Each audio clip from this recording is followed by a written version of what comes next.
It doesn't take long for most to grasp the concept that gold is expensive, but that prevents most from pursuing gold as a store of wealth because it is mostly unattainable.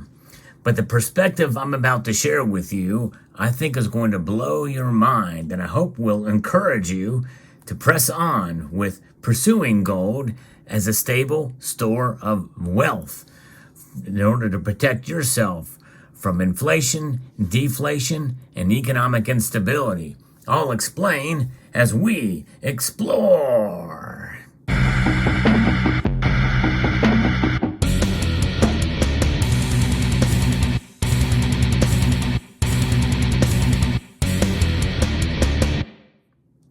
When most of us think about gold, we have some understanding that it is valuable enough that central banks and nations around the world store it. Most nations do have some amount of gold. And when you think about gold's perspective, you typically don't think about a Canadian nickel in a bottle cap, right? Well, I put those there mainly just to, as an example of, one nation, a first world nation that sold off all of their gold back in 2016, basically left with just Canadian beer and nickels. But their nickels are definitely solid nickels, say for a couple percent. And nonetheless, they have no gold. They have a pretty healthy amount of foreign currencies, and what they sold off all their gold for those foreign currencies, but no gold to speak of, save for maybe 77 ounces, according to only one report that I was able to find about it, just because I was so fascinated by it, for this very perspective that I want to share with you. Now, that report has not been validated or verified by any stretch, so we have to go through and see what other real data that are out there that can help us make sense of this. I was recently reviewing some statistics by the World Gold Council on the latest holdings for gold in nations around the world.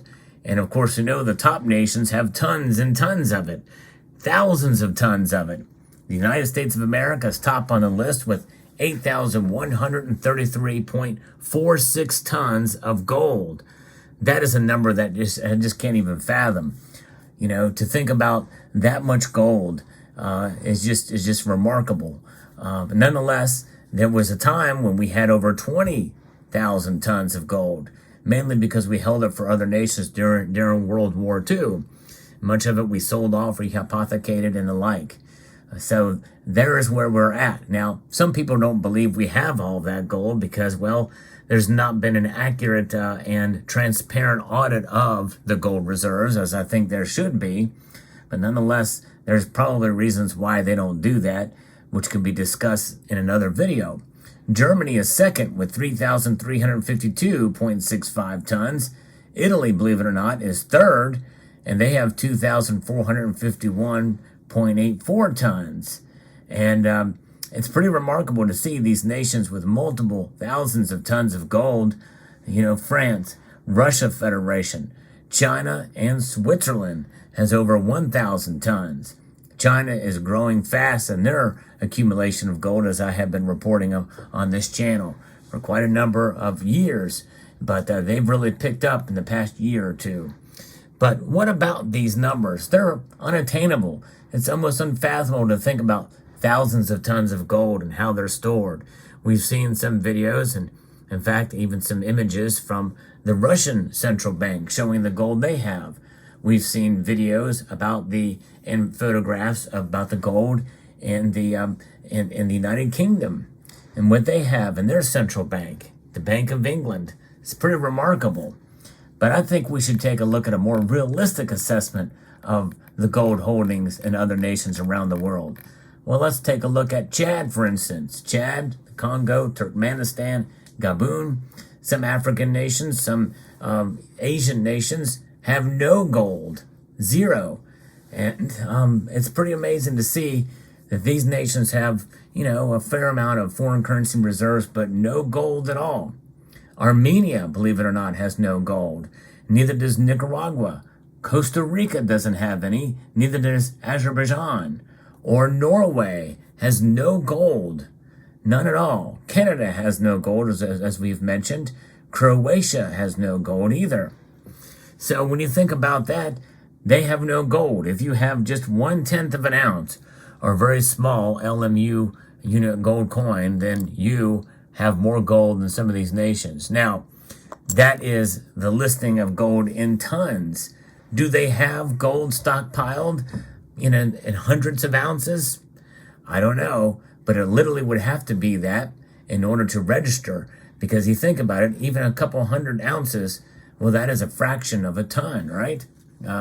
It's some sort of fraction of a ton. In fact, if we look back at the nation that has the smallest gold holdings, there's two nations that come very, very close. 0.02 for Kenya and Comoros. Comoros is a nation off of East Africa. It's an island nation.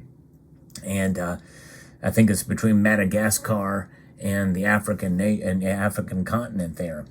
So it is remarkable to see that they have more gold than Canada does in their official holdings. But what about Kenya? Kenya actually has less gold than Comoros. And Kenya is a lower middle income nation. They are definitely not, the bottom of the barrel. They are a fairly well-off nation in Africa, all things considered, a very popular nation. And they have $1.11 million worth of gold, according to the latest figures from the Gold Council. And, that's a lot of dollars worth of gold. And 0.02 tons, well, we can do the math on that, but I would rather do the math based off of the amount of, I think it's easier to do based off of the calculation of the number of dollars that they have, $1.11 million. If you divide that by gold's price at around $2,000 an ounce, as of the recording of this video, it's a little less than that, but we'll go ahead and round up. That leaves them with 555 ounces of gold. And that's for a nation that has a gold reserve, 555 ounces.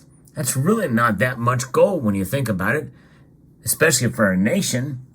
And I'll put it in perspective. I know one person, and I don't want to tell them who. I don't want to necessarily say who this person is, but they admitted in a live stream. I asked, and they were comfortable telling me that they had over 400 ounces of gold themselves.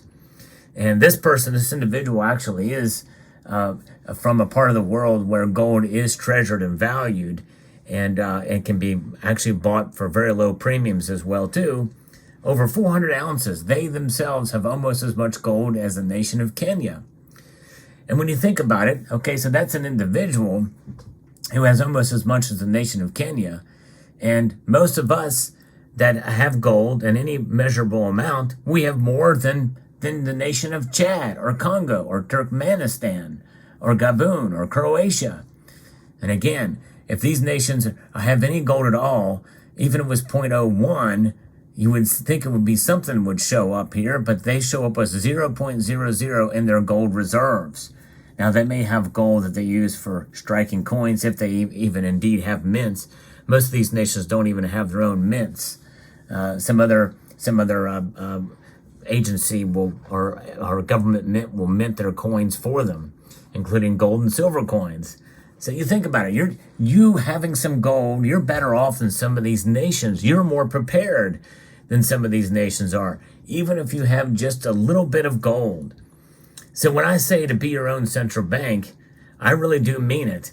And this is a perspective that you should have on gold, because if nations are doing it, and even nations like Kenya or Comoros or Burundi, which has 0.03 tons of gold, and Fiji, which is an island nation, a very small island nation, they have 0.03 tons of gold as well. They still are holding gold. Every little bit helps. And these small nations, they get it. They understand it.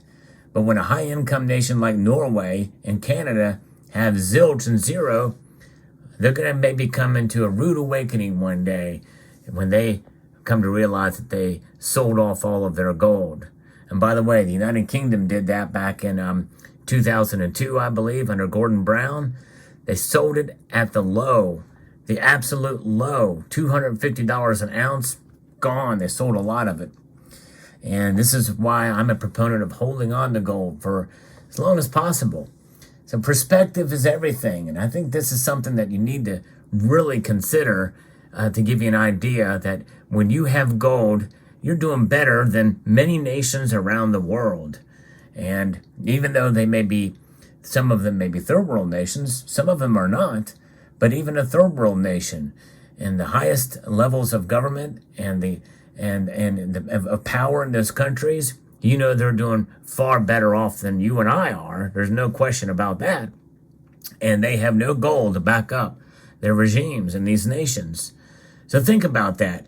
That's a perspective I think is quite telling and unique, because gold is something that is very valuable and it transcends space, time, and also economies, nation states, empires, all of it. So when you have gold, you're in a position of power. Be your own central bank. Accumulate and hold gold. Hope you found this video informative, insightful, and educational. I'd like to extend a multitude of gratitude to each and every one of you for taking the time to watch, and to encourage you to please rate, share, comment, and subscribe.